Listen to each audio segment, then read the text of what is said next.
श्रीकान्तद्रुहिणोपमन्युतपनस्कन्धेन्द्रनन्द्यातयः प्राचीनो गुरवोऽपि यस्य करुणालेशाद्गता गौरवं तं सर्वादिगुरुं मनोज्ञवपुषं मन्दस्मितालङ्कृतं चिन्मुद्राङ्कितमुद्रपाणिनलिनं चित्ते शिवं कुर्महे। நமஸ்ததசே நமஸ்ததசஸ்பதையே நமஸ்ஸகீனாம் புரோகானாம் சக்ஷுஷே நமோதிவே நம பிருத்திவே நமஹ. சங்கரா தொலைக்காட்சி நேயர்களுக்கு நமஸ்காரம். லலிதா சகஸ்ரநாமம் சிந்தித்து கொண்டிருக்கிறோம். 723வது நாமாவளி ஸ்வதந்திரா. ஸ்வதந்திரா சர்வதந்திரேஷி தக்ஷிணாமூர்த்தி ரூபிணி. சுதந்திரம்னு சொன்னவொடனே நமக்கெல்லாம் என்ன தோணுதுன்னா, இந்தியாவுக்கு சுதந்திரம் கிடைத்த நாள் அப்படிங்கிற மாதிரி அந்த சுதந்திர தினம்னு ஒரு நாளை நம்ம கொண்டாடுறது தான் நமக்கு ஞாபகம் இருக்குது. விஷயம் என்ன அப்படின்னா, ஸ்வன்னா தான் அர்த்தம், தந்திரஹா அப்படின்னா தன்னை தானே ஆண்டு கொள்ளுகிற பண்பு. இந்த சுதந்திரம்னு எதுக்கு சொன்னால், வெள்ளைக்காரன் நம்ம நாட்டை பிடிச்சிட்டான், அவங்ககிட்டேருந்து திருப்பி போராடி அந்த நாட்டை நாம் பெற்றுக்கொள்ளுகிறோம். அப்படி பெற்றுக்கொண்ட அந்த நாள் சுதந்திர தினம் கொண்டாடுறோம். அந்த மாதிரி தானே. அது மாதிரி எங்கேயோ எப்போவோ நம்ம இயல்பான பண்பை இழந்து விட்டோம். வெள்ளைக்காரன் எப்படி நம்ம நாட்டை பிடிச்சானோ அது மாதிரி என்னுடைய பிரஜை, என்னுடைய ஞானம், என்னுடைய சுதந்திரம், என்னுடைய இயல்பு பண்பு எல்லாவற்றையும் ஒரு ஆன்மா இழந்து விடுகிறது. பின்ன என்னைக்கோ ஒரு நாள் அது நாம் இழந்துட்டோம் அப்படின்னு தன்னைத்தானே முயற்சி பண்ணி தன்னுணர்வு பெற்று தேவதையினுடைய உபாசனையினுடைய வழியில் மீண்டும் அந்த இறையருளை நாடி தான் யார் அப்படின்னு தெரிஞ்சுட்டு அதுக்கப்புறம் நம்ம இந்த துன்பங்களிலிருந்து அனைத்திலிருந்தும் விடுதலை அடைவதை தான் இந்த இடத்துல ஸ்வதந்திரான்னு சொல்கிறோம். அம்பாள் அனைத்து துன்பங்களிலிருந்தும் நம்மை விடுதலை செய்விக்கிறாள். அதனால சொல்கிறார், ஒரு தீங்கில்லையேன்னு அபிராமி பட்டர் சொல்லுவார். மாணிக்க வாசகர் ஒரே வார்த்தையில் முடிச்சிருவார், அல்லல் அறுத்து ஆனந்தமாக்கி. சுதந்திரம்னா என்ன? அதுலேருந்து விடுபடுறது.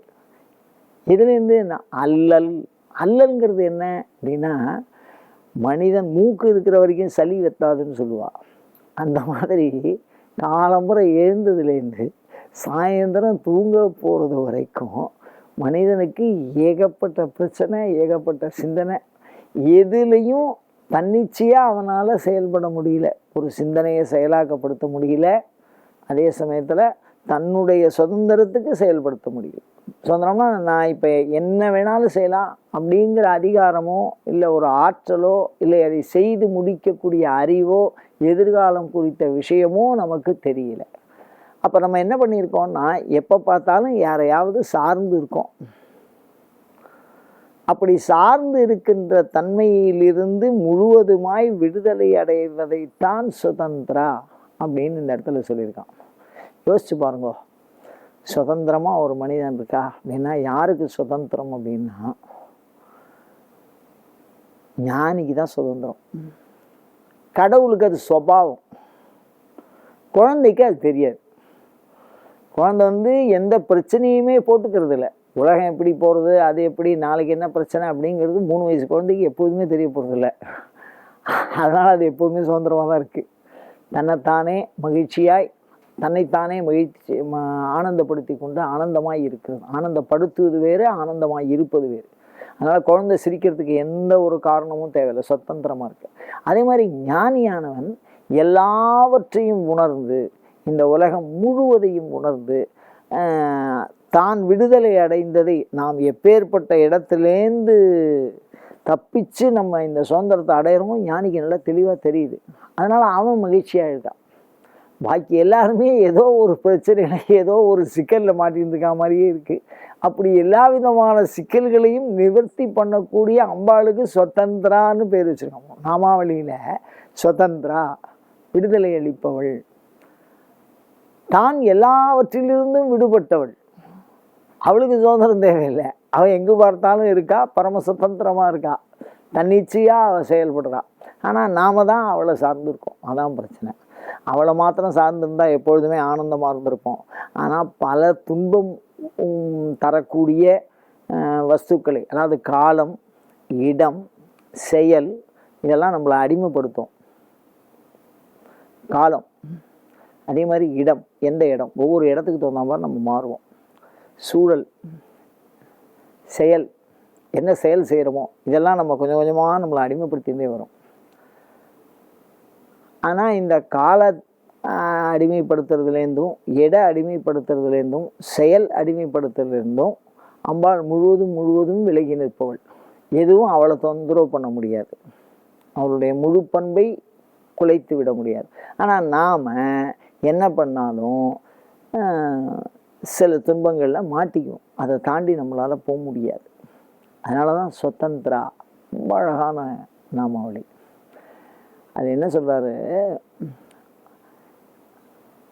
நீ மாத்திரம் என்னை ஆட்கொள்ளலேன்னா என்னுடைய நிலைமை என்ன ஆயிருக்கும் அப்படின்னு அம்பாள்கிட்ட கேட்குறாரு பாருங்க அபிராமி பட்டர். அப்படியே உருக்கமாக இருக்கும் அந்த வார்த்தை. ஆசை கடலுள் மாட்டின்ட்டேன், கடலுள் அகப்பட்டு. கடலில் போய் விழுந்துடுறோம்னா நீந்தி கிடக்கிற வஸ்துவா இல்லை, நீச்சலே தெரிஞ்சாலும் கடலில் விழுந்தால் ஒன்றும் பண்ண முடியாது. அது ஆழம், அது உள்ளே தான் போய் மாட்டிப்பேல். நீங்கள் எப்படி வெளியில் வர முடியும்? ஆசை கடலுள் அகப்பட்டுங்கிறது வேறு. அகப்பட்டுன்னா நம்மளை அறியாமல் மாட்டின்ட்டோம் நம்ம. அதோடு மாத்திரம் இல்லை, நான் மாட்டின்றது மாத்திரம் இல்லை, அதுக்கு அடுத்தது ஒன்று சொல்கிறாங்க, அருள் அற்ற அந்தகன் அப்படின்னு. அருள் அற்ற அந்தகன், இறக்கமே இல்லாதவன், துளி கூட இறக்கப்பட மாட்டான். பணக்காரன்னு சொல்லி பாருங்க, பெரிய படைப்பாளின்னு சொல்லி பாருங்க, மிகப்பெரிய பக்தன்னு சொல்லி பாருங்க. எப்படி சொன்னாலும் யமன் அந்த பாசத்தை வீசி உயிரை பிரித்து செல்லுவதிலிருந்து அந்த காம்ப்ரமைஸ்ன்னு சொல்லுவான்னு நினைக்கிறேன். அந்த மாதிரி ஒரு சமாதானம் அவன் அடைய மாட்டான். அதுக்காக பயப்படவும் மாட்டான், அதுக்காக விட்டுட்டு போகவும் மாட்டான். அவனுக்கு மாத்திரம் அந்த சுதந்திரம் இருக்குது. அப்போ அவங்ககிட்ட எல்லாருமே மாட்டிகிட்டு இருக்கான். அம்பாள் ஒண்டி தான் அதுலேயும் தப்பிச்சவன். அதனால தான் அம்பாள் ஸ்வதந்திரா அப்படின்னு. அப்போது இந்த எல்லா துன்பங்களிலிருந்தும் விடுதலை அளிக்கிற பண்பு தான் விடுபட்டவளுக்கு தான் இருக்குது. அப்படிதானே? தான் விடுபடுகிறாள், எல்லோரையும் விடுவிக்கிறாள் எல்லா துன்பங்களிலிருந்தும். அதனால தான் அபிராமப்பட்டர் சொல்றார், துன்பம் ஒரு துன்பம் இல்லாத வாழ்வும். இவ்வளோ பெரிய கஷ்டம், ஒரு துன்பம் இருந்தாலும் கஷ்டம்தான் சார். அதை நம்மளால் அனுபவிக்க முடியாது. ஒரு சின்ன முள் காலில் கொத்தினா, அது ஒரு முள் தானே, கொஞ்சம் தானே துன்பம்னு சொல்ல முடியுமா? ஒரு சின்ன விஷயந்தான், அதை கூட நம்மளால் தாங்க முடியாது, சகிச்சிக்க முடியாது. அப்படி அனைத்து துன்பங்களிலிருந்தும் நம்மை விடுவிப்பவளாக ஸ்வதந்திரா அப்படின்னு இந்த நாமாவளி நம்ம சொல்கிறோம்.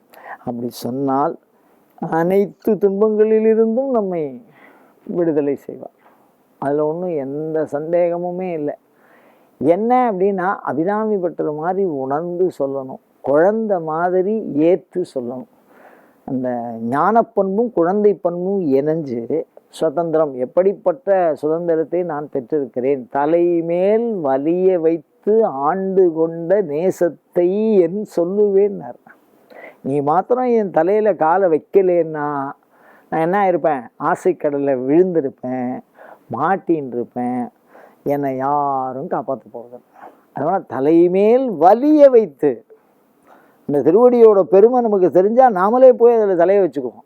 அது தெரியாதே, அதான பிரச்சனை.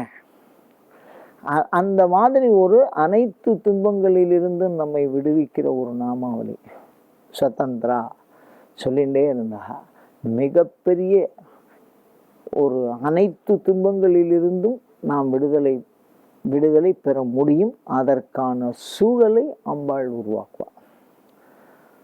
இதை அனுபவத்தில் பார்க்கணும். அந்த நாமாவளியை உணர்வு பூர்வமாக சொல்லணும். சொல்லி அனைத்து துன்பங்களிலிருந்தும் விடுதலை அடைவோமாக. அயம் தர்மஹா உத்தரோத்தரா அபிவிருத்தி ரஸ்து.